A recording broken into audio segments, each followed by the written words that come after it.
All right. So I am going to get started. I hope last class went pretty well. Some people showed up, did work. That's good. That's good. So anyways, this class, essentially what we're going to do is we're going to look at the facades continued class folder. And then mostly in here, we're going to look at this component. I'll just rename it to today's date, called 200311 solar vectors. And of course, Jason's course is the one that focuses, I think, quite a bit on sort of optimization. So like solar optimization. I think he does area optimization, other kind of things. But I think that if you're dealing with parametric facades, one of the biggest drivers of those forms is, of course, some sort of solar analysis. It sort of seems that whenever anything is, kind of has this variable type of language, it's either driven by the sun or view angles. So, and especially since our third assignment, which I'll sign this coming up Monday, deals with, looking at stuff outside, I thought it was just suitable that we look at solar analysis a little bit. So this first example here, again, is just sort of this variable language, which sort of came to the forefront of design during the mid-2000s, when parametric design really started to actually be applied to real construction. I found this really interesting brick facade as well that apparently relates to solar angles. So this is kind of going to be informing the work we'll do today. As well as, I think this is solely for looks, but this kind of free-flowing but unitized facade. So again, this is sort of what we're looking at right now. Morphosis does a lot of very, very, I'll say, complex and refined facades. So this is at Emerson College in LA, which is a really interesting building. And, all of these variable screen units are related to solar angles. I'm assuming that this building in Seoul is also related to solar angles. I haven't read much about it, but it seems to have that generalized language. So what we're going to do is we're going to open that file, which is in today's class folder. And in this file, there's going to be kind of two main components here. And I'll go through these components. These components were sort of written to do solar analysis actually in my, office life. I don't think I'm under any agreement to not share this stuff since I wrote it, but essentially the reason why we created these components, and if you want to look inside them, you can just double click on them and sort of, you can see the kind of scripting that went into them. But essentially what these components do is they take advantage of the free calculations applied to us, or given to us by the NOAA. So that's the National Oceanographic and Atmospheric Agency from the US government. They have a solar calculator. And their website has a charmingly early 2000s look to it. Oh, this is the new one. I want to go back to the old one. Headphones. Here we are. So essentially what this component does is it takes all the calculations provided on this website and it brings into Grasshopper. And sort of the impetus for developing these components was that the majority of solar analyses done in Vancouver has been done with SketchUp. And solar analysis in Vancouver is actually extremely important. There's all these dumb rules about not shading, the north side of a sidewalk, you know, on the spring equinox between the hours of 10 and 4. Like, they're very magical with a K kind of rules that, you know, you need to sort of follow. And we figured out that SketchUp actually, all their solar angles are wrong. Like, it's just wrong, and we don't know where the data comes from. And as a result, probably the vast majority of shadow studies within Vancouver done in the last 30 years are wrong. So it's kind of this interesting thing where no one bothered to double check the source of data. And as a result, you know, all the solar analysis done by architects, like actual envelope consultants, probably a little bit better, but done in the last 30 years has been sort of garbage. So these components were sort of done in a very simple way to address that. So feel free to use these components in your own projects. Don't bring it forward into your professional careers, at least. You know, if you're going to make a huge amount of money off of it, like, give me a kickback or something, please. But anyways, these components are very simple, but it's very easy to crash Grasshopper with them. So I'll show you what they do. You can see here that the input, we have one component here that says solar moments. And essentially what this does is it just formats this kind of user interface calendars, as well as the start and end times, into something that this solar vector component can use. So essentially we have the start date and the end date, the start time and the end time in every nth minute. So if you look at the start date and end date, what happens is if you choose, let's say, 2019, July 24th, 2019, July 24th, in your analysis days output, you're only going to get 1 day, because there's only 1 day that's selected here.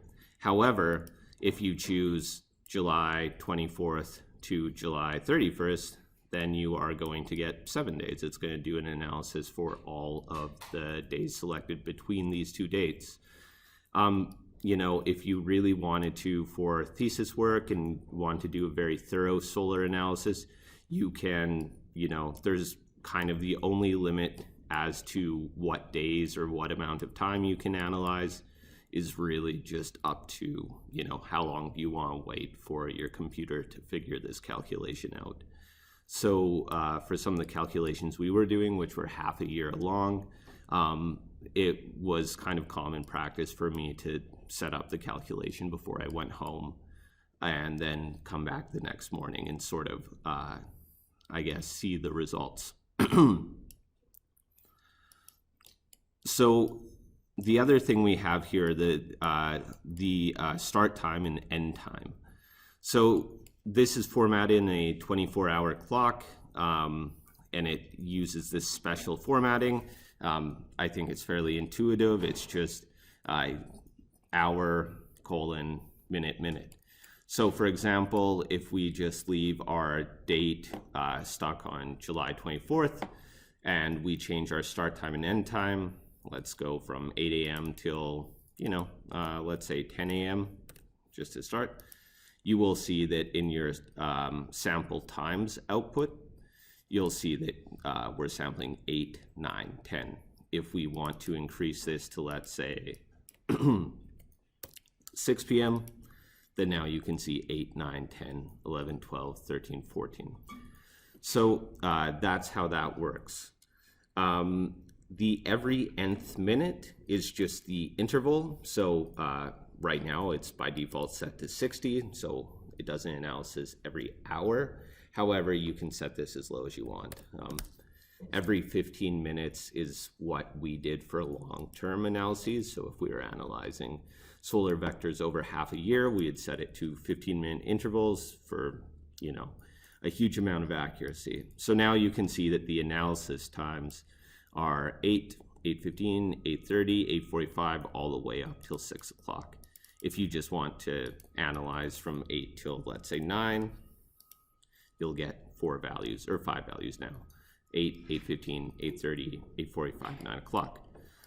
It's worth noting that if you've set up your analysis periods, if you now go and click an end date to be, July 27th, what you need to know is the amount of solar vectors that you will be sort of outputting is the amount of sample times the amount of dates. So what you're doing here is you're analyzing every 15 minutes between 8 and 9 a.m.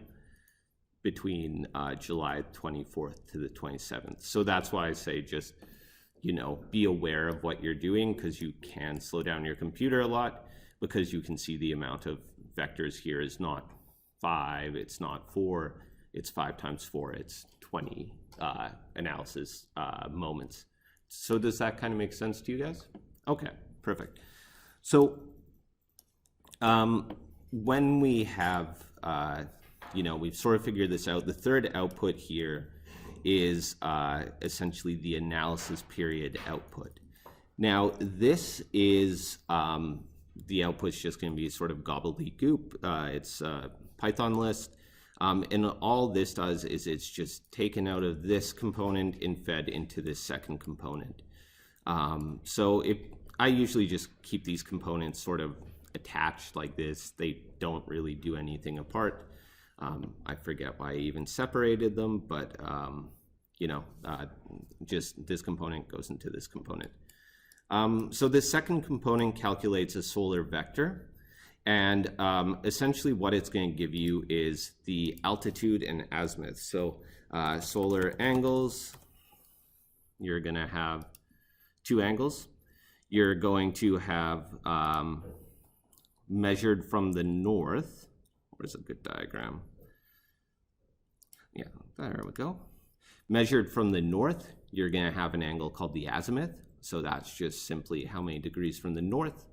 Of course, as the sun moves around the sky, it usually rises from the east, moves around in a circle, sets in the west, and you have the solar angle, which is the angle measured off of the horizon. So as we all know, sun starts out low in the day, gets higher as it moves towards midday, and then lowers back down.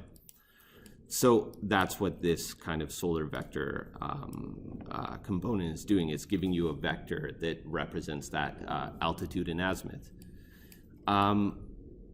Because azimuth is measured from north, so azimuth measured from north there, the first input for this component is the north vector.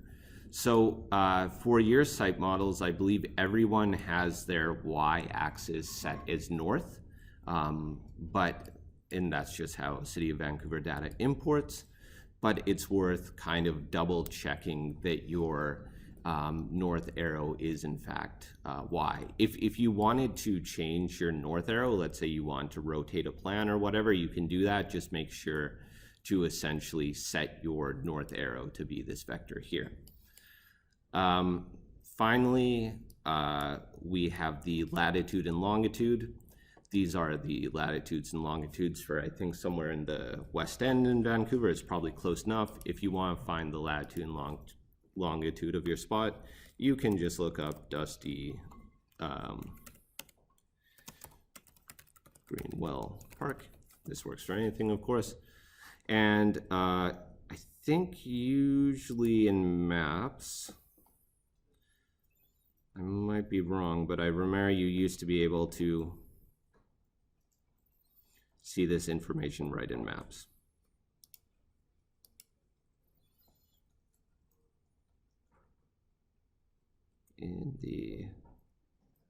Yeah, right there. So, oh, that's Colony Bar Granville.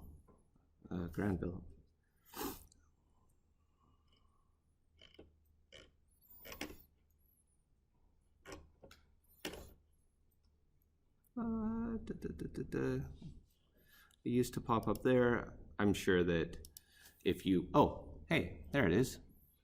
So it no longer pops up in the bottom, but here's a place where it does pop up. So if you are looking for like a very exact spot, if you look in the URL here, this 49.292253, negative 123, whatever, this is actually latitude and longitude. So you can just copy this into Google or into your Grasshopper definition if you want to be super exact. I mean, more or less, as long as you're in the same city, your solar analysis is going to be quite correct. But there. So now this latitude and longitude is exact to our site. And then finally, time zone. One thing you need to make sure of is that, of course, recently it's now daylight savings time. You need to make sure that your date is set to the proper time zone. So Vancouver is either, for instance, -7 UTC or -8. So to find that out, you can just look up, usually I'll just look up daylight savings because I always forget.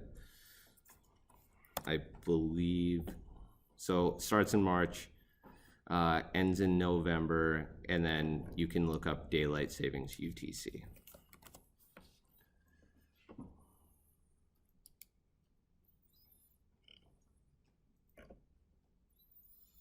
And somewhere you'll find it. Does anyone know which one it is? Is it -8 right now? Okay, so there, let's set our time zone to -8 then. So I'm assuming it's also going to be -8 for July. So that's one of those things you can double check.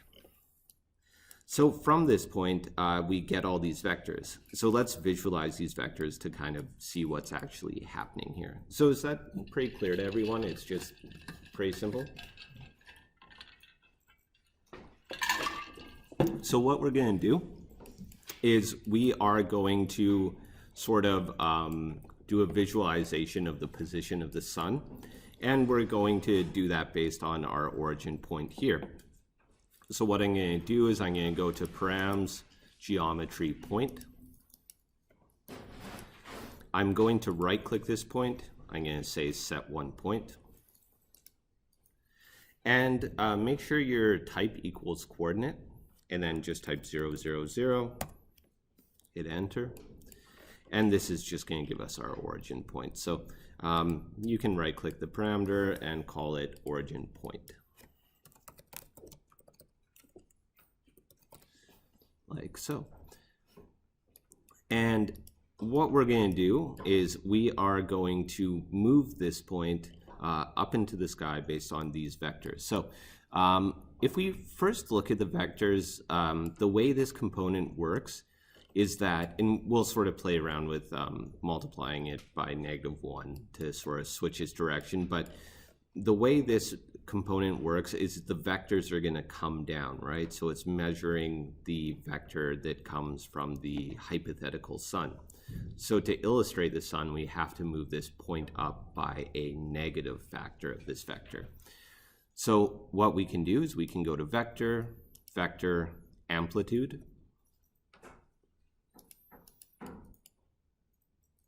We can plug our vectors into vector. And the amplitude, we might as well grab a slider. So let's double click on the canvas. The slider, we can go 0, less than. I'm opened up a new Rhino file, so I'm not really care about the units, but I'll try 0 to 10,000. Hit enter. Plug that into amplitude. The other thing we want to do right now is, like I said, these vectors are coming down from the hypothetical sun. So I'm going to right click on the amplitude input. I'm going to go to expression. In my expression, I'm going to set to be -x. So that's inverting the direction of the vector. So now what we can do is we can simply go to transform, Euclidean, and then move. The motion will be our vector coming out of our amplitude component. The geometry will be our origin point. And then as we move our slider up, what we're going to see is we are going to see all of these little dots moving up in the sky. So what these are showing is it's giving us an idea of the position of the sun at different times. So let's actually make little spheres around these dots to sort of make them look more sunny. So we can go to surface, primitive, we'll go to sphere. The base will be the points that we've just moved, so the geometry output. And the radius can be something that works well for whatever scale you're working with. So if this is about 800, I'll say the good radius would maybe be, for me, 150. Oh, wow. Radius, not diameter. I'm going to say 75. Oh, that's still too big. I'm going to go 20. Now, it might be okay if our suns overlap, because maybe it's just, you know, if we're looking at, in my case, 15-minute intervals, that's how it goes. So we have those spheres there. We can preview off our moved points. But this just gives us a good idea of sort of, you know, what our sun's going to look like. So I want to take a moment to kind of look at this. So if we are, right now we're sort of in this abstract plain world that just has a sun that beats down on us and there's no cover or anything. But if we imagine that north is our Y direction right here, because we've set our north arrow to be Y, these suns, we can kind of get a sense of how they move throughout the day, and we can see that it is quite natural. So right now we're analyzing from 8 till 9 a.m. in the morning. What I'm going to do is I'm going to set my interval to be 60. So we're just looking at these suns on hourly scale. And then what I'm going to do is I'm going to change my start time to maybe about 6 o'clock. Maybe 5 o'clock. I'm not really sure when the sun rises on July 24th. Again, you can look up all of these things online. And I will, you know, go till maybe 10 o'clock at night because it's July. So you can see that these are the positions of the sun in the sky on July 24th in 2019. Now, one thing to note is that whenever your sun is going to go below the origin, so you can see it doesn't really matter the scale it's at because it scales to the origin. If you are displaying your the sun based on the origin point like this, whenever you have a sun sphere that goes beneath the XY plane, that's gonna let you know, like, okay, the sun has actually set on that day. So keep that in mind if you're doing an analysis, because we don't want vectors to sort of be cast onto our objects from below the XY plane. If we were to, let's say, do this calculation for one time, let's say, why don't we just go from noon,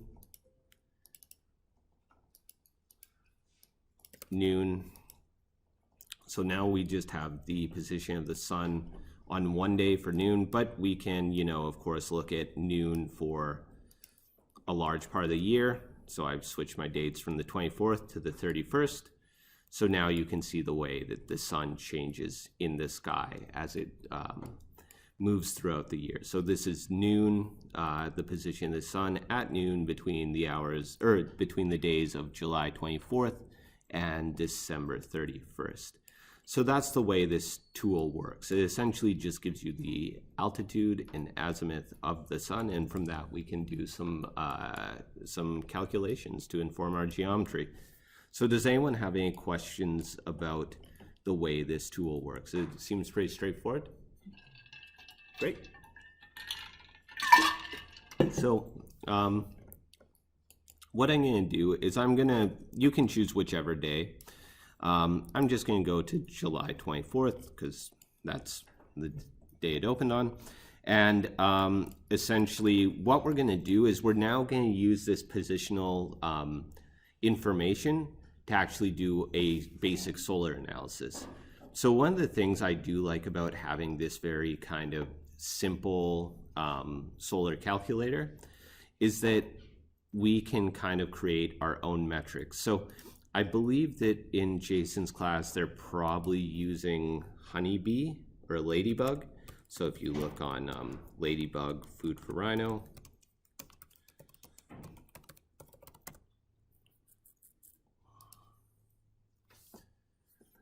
this is a very, very complex and very sophisticated kind of solar analysis tool. If you're interested in this kind of thing, I'd definitely encourage you to take a look at it. But the thing is, unless you are actually a specialist in figuring out, like, you know, the amount of irradiation you need for a solar panel, or you're a specialist looking at thermal mass to affect your cooling and heating loads, a lot of this information I find as an architect is just too much. Personally, as far as like the profession I work in is concerned, as long as you figure out, like, is this thing in shade or is this thing not in shade, it's good enough. And from there, you can start to come up with your own little metrics that maybe aren't the most, I don't know, they're not the proper units in the scientific literature. But for instance, if you have these solar vectors, you can say that this area is in shade, you know, half the time, and you can say that with accuracy. So that's why I like kind of having these, I guess, more rudimentary calculators. So to start figuring out if something is in shade at a given period, why don't we just simply draw a box right here? So I'm going to draw a box near the origin. You don't really have to draw your shape anywhere near the origin. It can be wherever, since all of this is vector-based. You can draw it anywhere. Maybe this kind of sun display components that we've used right here, we will just select these, right-click outside them, group them, and we will just call this group sun preview.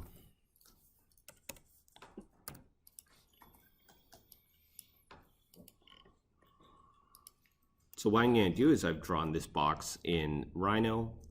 I'm going to go to Parameters, Geometry, BREP. I'm going to right-click the BREP component, and I will go Set 1 BREP. This I'll simply call my, I'll call it Geometry to Analyze. When you're doing this kind of work, usually you're going to have your like actual building, and then you're going to have your context geometry, so it's best to just kind of differentiate between the two. We will introduce context geometry to this, but for right now, we'll just start with analyzing this one box. Now, the way that this solar analysis is going to work is that we are going to create points on this box, and then we are going to draw given solar vectors coming out of those points. And if those solar vectors intersect with any other point on this box, we know it's in shade. So I'll kind of try to sketch out what I mean, but it's kind of a surefire way to figure out whether or not something's in shade. So essentially, let's say we have our nice little sun right here. So we have our sun shining down on us, and we have our building like so, and it's kind of a formally sophisticated building. It has this weird shape here. So what we can do to figure out if something's in shade or not is, and it might seem kind of counterintuitive at first, we can take this vector and we can reverse it, right? So for instance, if we look at this point right here and we draw the reverse of the solar vector, and this doesn't intersect with anything, we know that this area here is not in shade, right? But let's say there is a bird like flying in the sky right there, and at this very moment we look at this point right here, and we draw the reverse of the sun's vector, because this vector intersects with this bird, we know that this bird is actually casting a shadow on this building, right? Likewise, if we draw a point on the back of this building, like so, and reverse the solar vector at this given moment in time, we see that since this vector intersects with the building itself, that the building will be shading the backside. So does that kind of make sense, the logic behind all that? So that's the approach we're going to use.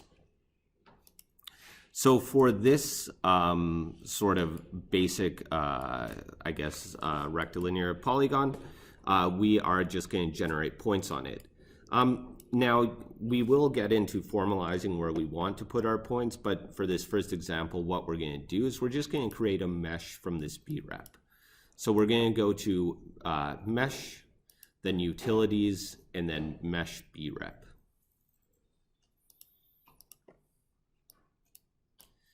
Now, the reason why we're using a mesh BREP is because meshes are made of faces and vertices, and we'll use the vertices as our points. Now, what we're going to do is we want to make sure we have a dense enough analysis grid. So we've put our geometry to analyze our BREP into the BREP input of our mesh BREP. We're going to go to mesh, analysis, and then we're going to go to deconstruct mesh.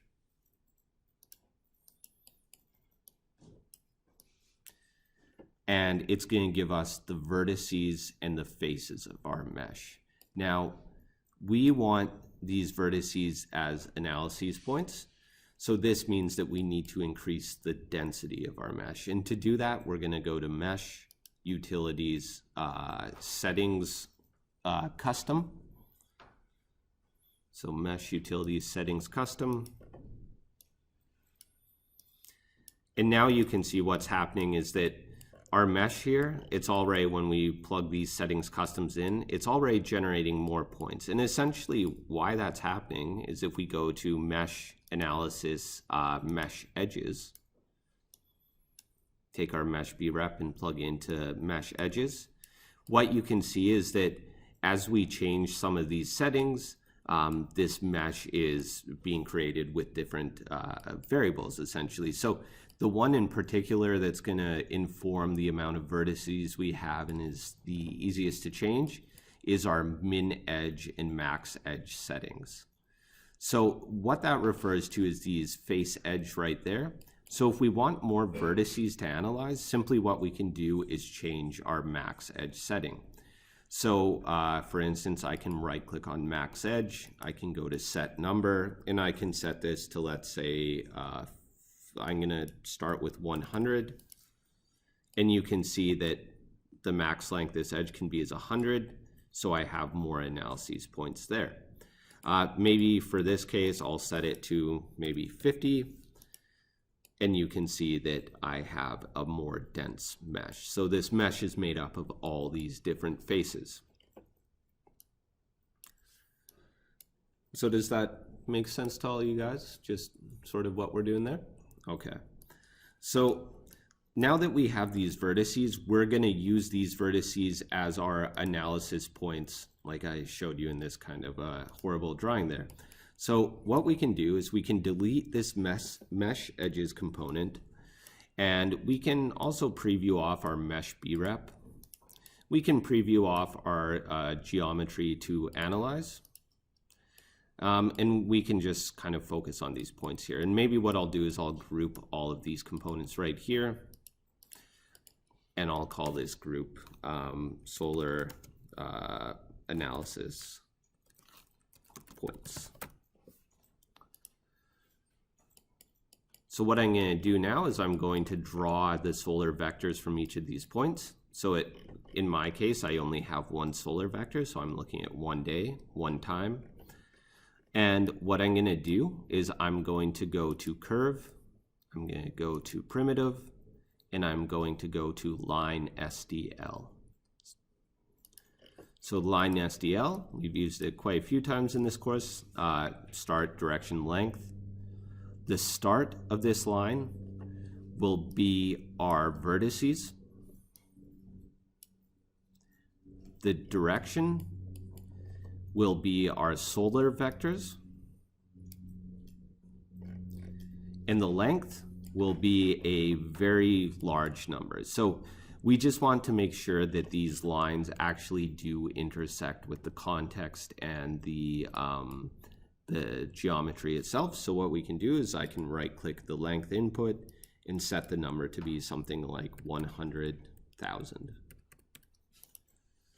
So now you can see we have these solar vectors. So if you were to want to see, how this thing casts a shadow, you could use these lines to do that as well. So we're just dealing with the basic altitude and azimuth. As we said, for this sort of analysis, we want to actually invert the direction of these vectors to see if they intersect with things or the object itself in front of the object itself. So in order to do that, what we can simply do is we can right-click the direction input, go to expression, and type -x in the expression editor. So now we have all these solar vectors like so.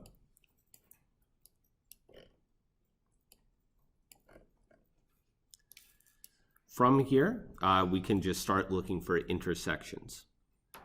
So I'm going to preview off my deconstruct mesh, and all these lines, maybe I'll also preview them off because there's a lot of them. So what we're going to do now is we are going to go to intersect. So sorry, I have this minimized.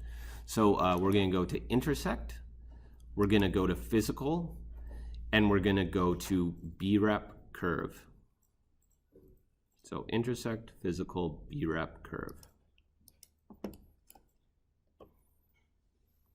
The BREP that we want to analyze is our geometry to analyze input, and the curves we want to intersect with are our solar vector lines here. So now you can see we see a bunch of points again. If we look at the output, we don't have any curve intersections, but we will have point intersections. So can anyone tell me how many intersections a curve will have with this object if that point is in sun, so it's not shaded?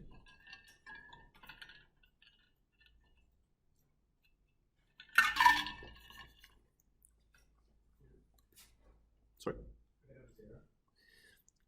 0 actually makes a lot of sense, and I understand why you say that, but it actually has 1. And the reason why it has 1 is you think about it's its start point. So it's kind of, so essentially what I'm talking about here is, since we're measuring the intersection, remember to see if something like this is self-shading. So I'll draw this one again. This point right here is self-shading because it intersects with its origin point, right? But then if we draw the solar vector out like that, it also intersects with this point.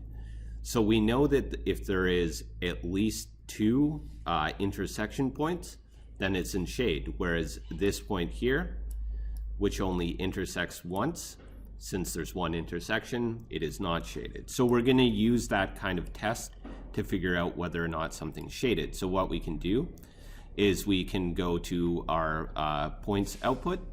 We can go to sets, list length.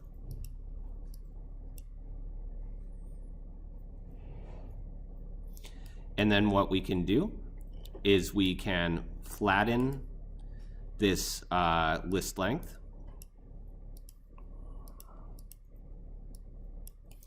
And then here we can just kind of scroll through. So we can see that most of these just have 1 intersection, aka they're in sun, but then we see a lot of them here have 2 intersections, so that means they're in shade. So I'm going to unflatten this list length. I just did that so we could see it.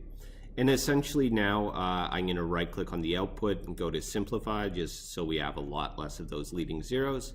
So now with that, we can just choose to essentially visualize this in a lot of ways. So what I'm going to do is I'm going to go to mesh, primitive, and then construct mesh. The vertices are going to come from the vertices output of our deconstruct mesh. The faces are going to come out of the faces of our deconstruct mesh there. So we're essentially rebuilding this mesh. But the thing we're going to do differently is we are going to essentially just take this list length, this test, and we're going to apply a color to the vertices of this mesh based on the amount of intersections. So essentially what we're going to do is we're going to give this a test. We're going to say equals 1. And if it equals 1, it means it's in sunlight, right? So what we can do is we can go to math, operators, equality. We actually maybe want to do smaller than, just in case for some reason there's an error and it has 0 intersections. So we'll go to maths, operators, smaller than. We'll put our list length into the first number in smaller than. Our list, in our second number here, we want to put 1. So essentially we're going to say, is this length smaller than or equal to 1? So what I'll do is I'll go to params, primitive, integer. I'll right click this integer. I'll just call it 1, just so I remember what it is in the future. And then I'll go to set integer and I'll click 1. So I'll commit to that and I'll plug this 1 into the second number there. So now we get a bunch of trues and falses. And essentially what we're going to do with all these trues and falses is we are going to count them. So when we do that, what I'm going to do is I'm going to go to math, operators, mass addition. And we can put our smaller than or equal to into our mass addition input. And the reason why I'm doing that is that it will just convert our trues and falses. So true, true, true, all these trues, falses. It'll convert that to a 0 and 1. So the result will now be a 0 or a 1. Now, the reason that also I use mass addition is that right now we're dealing with one period that we're analyzing, but let's say we're dealing with like 2 times. So let's say noon and 1 p.m. So now we have 2 vectors coming out. What you're going to see is that each of these vertices, it is going to have 2 directions. And actually what we need to do now, sorry, is forgot one step. We need to right click on our line SDL and graft our start.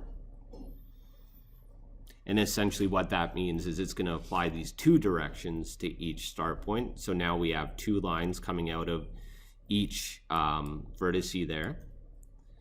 What's going to happen now is when we look for the intersection points, we're going to have a minimum of 1, but a maximum of, I guess, 2 in this case.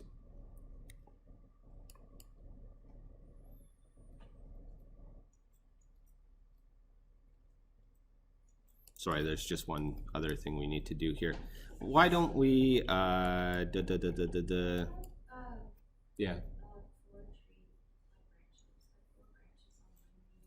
Okay, so if you, whenever you have superfluous branches, so let's say 0, 0, rather than 0, 0 or 0, 1, you have like 3 zeros and a 0, you can just right click and simplify. Yeah. So essentially what's going on here is, sorry, there's a little bit of data management stuff that I forgot to address because I was just looking at one value.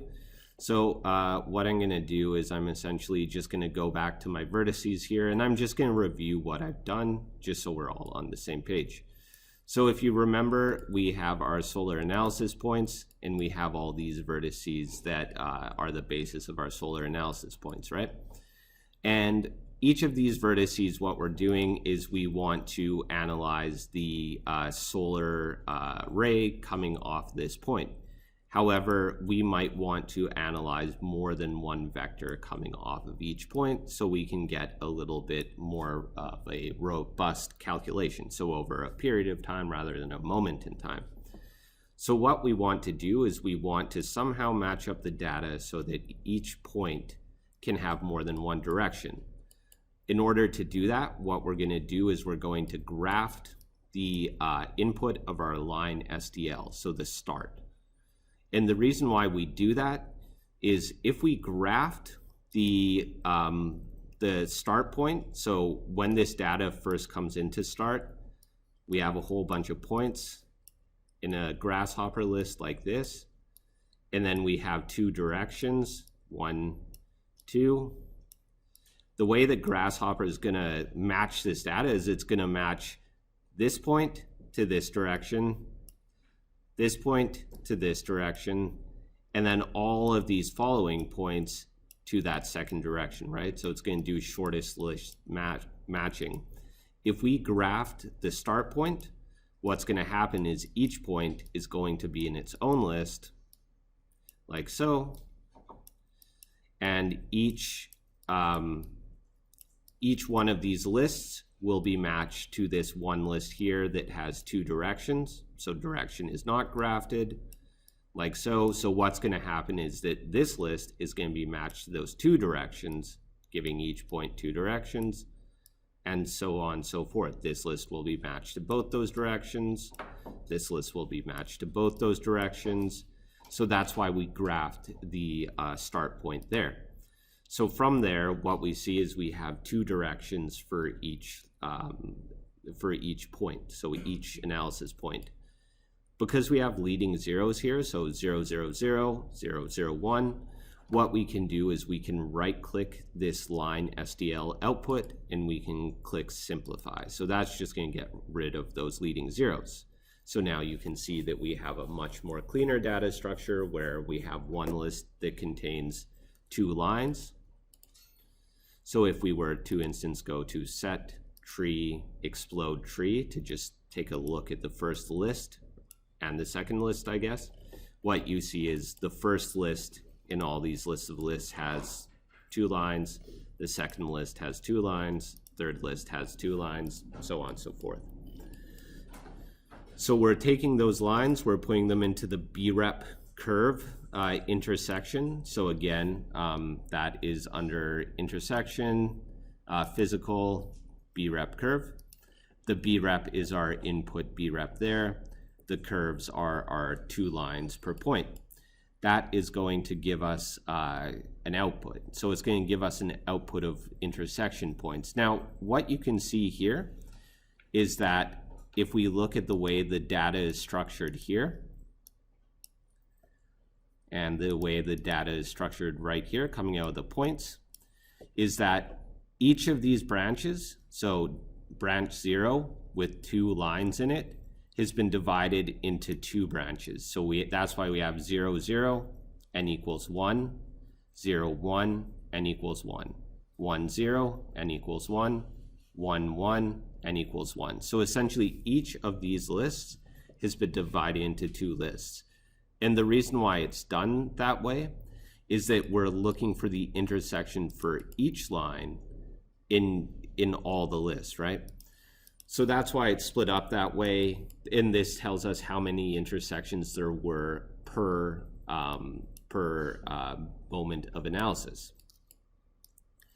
Now we can measure our list length for each of those intersection points. And that will, again, be the same kind of test here. If there is more than one intersection, we know something's in shade. So first number comes in, second number 1, smaller or equal to. But this is where we need to make a change, because what's happening right now is we have this 0, 0, 0, 1. So if we think of our list like this, we have 0, 0, 0, 1. Each one of these representing the intersection conditions of each analysis point. Since we want to add these up together, what we need to do is we need to get rid of these secondary lists like that so that these intersections are back in one list. So to do that, what we're going to do is we're going to use a component called trim tree. So we'll go to sets, tree, trim tree. We're going to take our smaller than or equal to, put into the trim tree. And what this does is, if you see here, we have the list 0, 0, 0, 1, 1, 0, 1, 1. Both of those lists have one item each. If we plug those into trim tree, then what we get is 0, 1, 2, 3, 2 items in each list. That item is going to be a true or a false, or so a true or a false. So what this means is that it's saying, for this one point here, we've drawn 2 analysis vectors. Does the first one intersect more than once? Does the second one intersect more than once? So in this case, somewhere over here, both of them intersect, or only once, I guess, and that means they're in sunlight. So if we add these into the mass addition, what we get here is the amount of moments in which this point is in sunlight.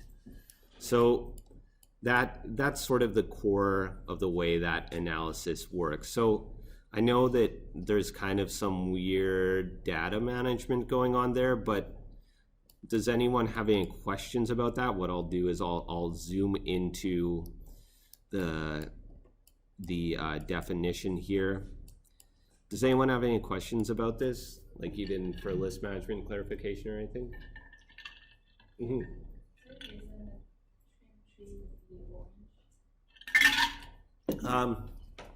There could be lots of reasons. I guess probably if your trim tree is orange, it means that you don't have enough depth. So if I were to, let's say, flatten my or equal to there, trim tree would be orange because the collapse depth is too large. It has been omitted. So that means that if trim tree, what its job to do is essentially what trim tree does is, if we have 2 lists like this, so this contains a happy face, this contains a sad face. This path here is 0. This path there is 0. This path there is 1. So what this looks like in grasshopper parlance is 0, 0. So 0, 0, 0, 1. So that's what we see in the grasshopper list, right? What trim tree does is it gets rid of this second 0. So it combines these 2 smaller lists so that we get just happy face 0, that face 1, so that these 2 become this, but then n equals 2. So there's 2 items in each list, n equals 1 for each of these. So if it's turning orange here, I have a feeling that you probably didn't graft the start right there. Is that what's going on? Okay, then that's something that I'll need to look at afterwards. It's sort of an individual case. Does anyone else have any questions about that? Okay. Okay. And now when I do the trim tree, there's only true, like they're all like there's not 2 and 1 branch together. It's just like true is 0, true is 1, true is 2. Okay. So in that case, I think a lot of these just come down to, if you look at your line SDL, your data structure should look at like this. So 0, n equals 2. So that what that means is that each of these vertices has 2 vectors. Now, that being said, if you only have 1 vector, how many moments are you analyzing? Oh, that would be a problem. Yeah, so if you're only analyzing 1 moment using this method, so now you can see that my trim tree data, it's doing this same orange, right? It's essentially giving us nothing. So That's fine. What we can do there, is that the same thing that was happening for you? Did you just have one in? Okay, perfect. So if that's happening, essentially we can sort of work with this to make this a little bit more robust anyways. So what we can do here is I'm going to set my data period to 2 periods, but then we're going to work back afterwards to sort of incorporate this singular momentary analysis. So we have our results here, and now what we can do is we can use these to color the vertices in our construct mesh. So what we can do is we can take our result, and we're going to plug into the color gradient. So what we can do is we can go to parameters, input, gradient. So parameters, input, gradient. Our parameter, our result here, what we can do is we can right click the result output. We can click flatten. So these are all in one list because our vertices and our construct mesh are all in one list. We can plug them into parameter. And what this is going to do is it's going to map the amount of, I guess, moments where this mesh receives sunlight in a bounds that starts from 0. So we'll leave the default value to be 0, so it receives no sunlight over the analysis period, to the upper limit. So this upper limit will be determined by the amount of moments that we actually analyze. So what we'll do is we'll go back to our solar moments calculation here. And what we're going to do is we're going to find the list length. So actually what we can do is we can go to our solar vectors component. This is probably easier. So go to your solar vector component, and we will go to set list length. So what we're going to do is we're just going to take our solar vector, we're going to plug into list length, and this is going to tell us the maximum amount of moments in which this object can receive sunlight. So once you've done that, you take your solar vector, put into list length. You can now put that into the upper limit of your gradient. From here, simply what we can do is, the way that meshes work is that they can be assigned colors by their vertices. So if you look at your vertices here, at least in my case, I have 1,856 vertices. If you look at our mass addition results, when they're flattened, we have 1,856 results. We're mapping them onto this gradient, so we can plug these colors that come out of the gradient into our colors for our mesh. So now I can preview off all of these things except for my final mesh. So if we look at our sun here, you can see that, you know, something's happening. We have some gradient, and this gradient to us does not look great when it's, you know, just these default colors. So if we look at what's happening here, this gradient goes from 0 at this light pink to 2 at this dark red. So if we look at the front of our object, you can see that it's being hit by sunlight in these 2 moments. It looks like the sides are maybe being hit by sunlight in one of the 2 moments, and the back is not being hit at all. But what we can do is we can change this gradient. We can right click on it, we can go to presets, and then we can go to this kind of more heat map type gradient. So now you can see that where it's blue, it means it's being affected by the sunlight the most, and where it's red, it's being affected by the sunlight the least. Now, that is also, you know, very counterintuitive. So what we're going to do is we're going to take our mass addition result and we're going to subtract it from our list length, and that's going to kind of invert the colors. So if we think about this, if our mass addition is 2, so it's exposed to sunlight in 2 moments, and we subtract that from our list length 2, it's going to give us 0. Where if it's 0, so it's totally in shade right here, subtract that from 2, it's going to give us an upper limit of 2. So that will invert the color. So what we'll do is we'll go to math, operators, subtraction. Our list length will go into A. Our mass addition result will go into B. And we will plug that into the upper limit. Oh, no, we won't. Sorry, list length is still the upper limit. We'll plug that into the parameter. So now you can see we sort of get the typical solar irradiation map. If we change the amount of times, so for example, we go from the beginning time of, let's say, 7 a.m. to the end time of, let's say,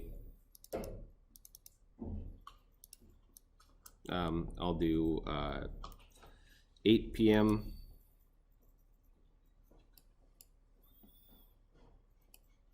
You can see that we get a pretty good idea of what's going to be in shadow and what isn't going to be in shadow throughout this day. So the redder it gets, the more sunlight it is getting. So you could always, for example, make a legend knowing that the lower limit is 0. So you'd invert it. So the lower limit 0, the upper limit is 14. And since we're looking at this solar analysis in hours, so every hour between 7 a.m. and 8 p.m., this gives you a pretty good solar analysis of this object throughout the day on July 24th, 2019. So does anyone have any questions about that? Seems kind of straightforward. The reason why this could be super useful is, for example, let's say we just want to look at noon.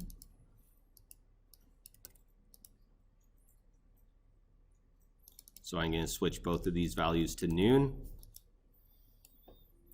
If we, let's say, switch from the entire month of July,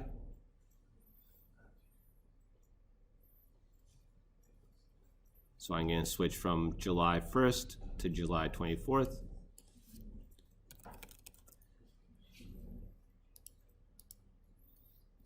Maybe actually I will right-click lock my solver and switch to maybe December. So do a big analysis from July 1st to December. All of a sudden you're going to start to see that if you want to optimize for like sunlight in a certain part of your building, these calculations can inform that design decision. The other thing that this could be very useful for is, for example, positioning PV photovoltaic panels on the top of your building. And maybe if anyone's interested in that, I can show you how to do that in sort of an aside video. But with that being said, I want to move into actually affecting the facade based on this.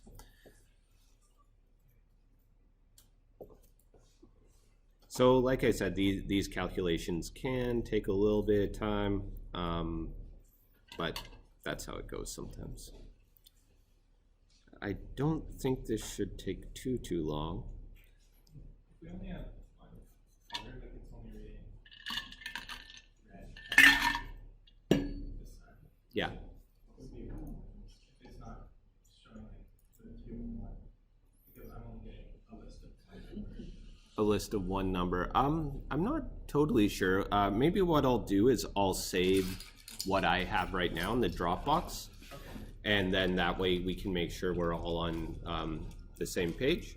And I really don't mind doing that because this kind of analysis stuff, it's kind of like a tool you build and you use it. I'd rather you guys like understand what's going on than actually building it is less important. So what I'm gonna do is maybe I'm going to take let's take like a 5-minute break just while my computer figures this out. Sorry, I don't want to crash it because I want to actually save this. But the other thing I want to ask is just like totally honest, it doesn't really matter either way. How many of you worked through the material posted last class? Couple? One? You mean the videos, right? Yeah, the video from last class. Oh, Right. from last class. Oh, no. No. Okay. I'm honest. Yeah, I didn't think so. I looked at the views and I was like, oh, okay.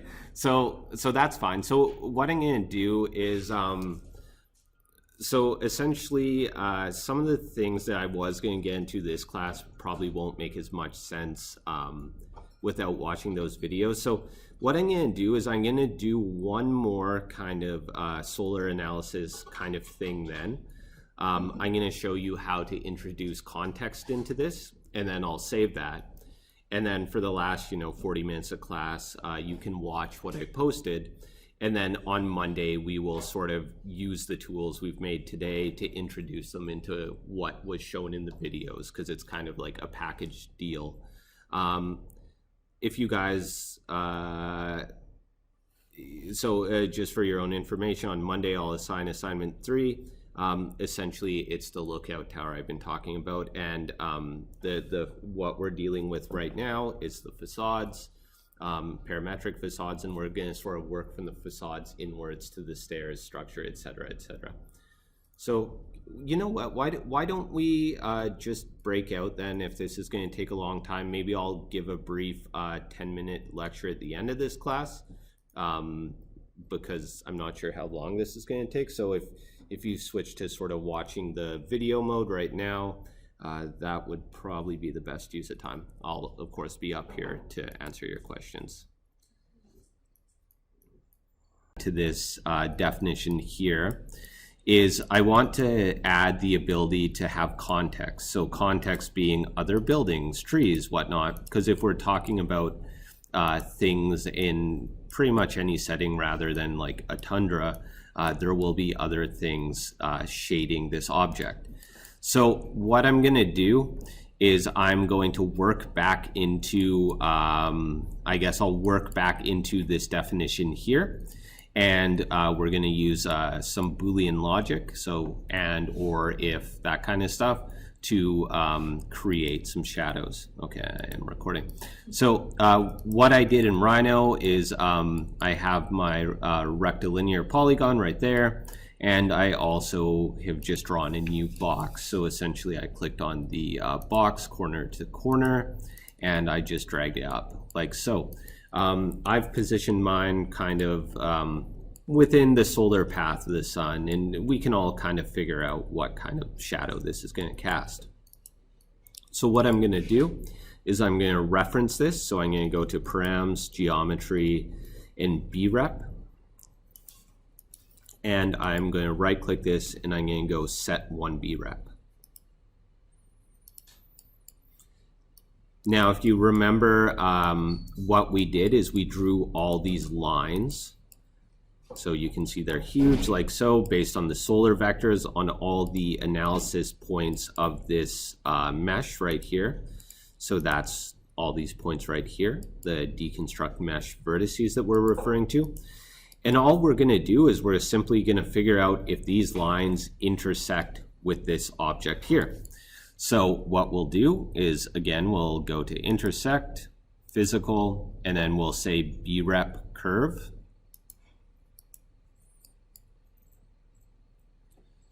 So the brep will be plugged into brep. The curves will be the line SDLs like that. And now you can see that a bunch of these lines, these vectors, they do intersect with this brep here. So that's going to cast a shadow. And what we're going to do is these points, again, we're just going to copy this same kind of function here. So what we're doing is we're looking for the length of these points. So the length of the list of points, rather. So what we'll do is we'll go to sets, list length. We'll plug our brep curve intersection into the list length input. Now, what we'll see coming out of this is that we might get some zeros. And the reason why we get zeros instead of starting from 1 is if you think about a line right here that's shooting off into the distance, it might not hit this obstacle at all. So that's why we get zeros here. Whereas if it hits it at least once, then that means it's intersecting with this object, aka this object's casting a shadow. So what we can do then is we can do a similar test to this, although what we'll say is greater than 0. So that'll be our test. If this list length, the list of intersections, is greater than 0, then we know that this object is casting a shadow onto the point under review. So we'll go to math, operators, and then we'll say, there's a bunch of ways we can do this, but we will say maybe smaller than or equal to. Actually, we'll just go equality. So we'll go math, operators, equality. The list length we'll put into the first number, and the second number will be 0. So I'll go to params, primitive integer. I'll right click this parameter. I will call it 0, and then I will set the integer to be 0. And I'll plug that into the second number. So essentially what this is saying is if there are no intersections, then we know that the point under analysis is not being, there's no shadow cast on it. So what we'll do now is we have our smaller than or equal to 1 here, and then we have our equal to 0 here. So this first smaller than or equal to 1 test sort of test for self-shading, and this one here tests for context shading. So what we'll do is we'll go to math, operators, and then we'll go to gate and. So what gate and does is it just allows us to combine logical statements. So now we're setting up a test. This first intersection count, the self-shading count, is it smaller than or equal to 1? So that's testing, if we remember, if a point right here is going to intersect with another point on this BREP.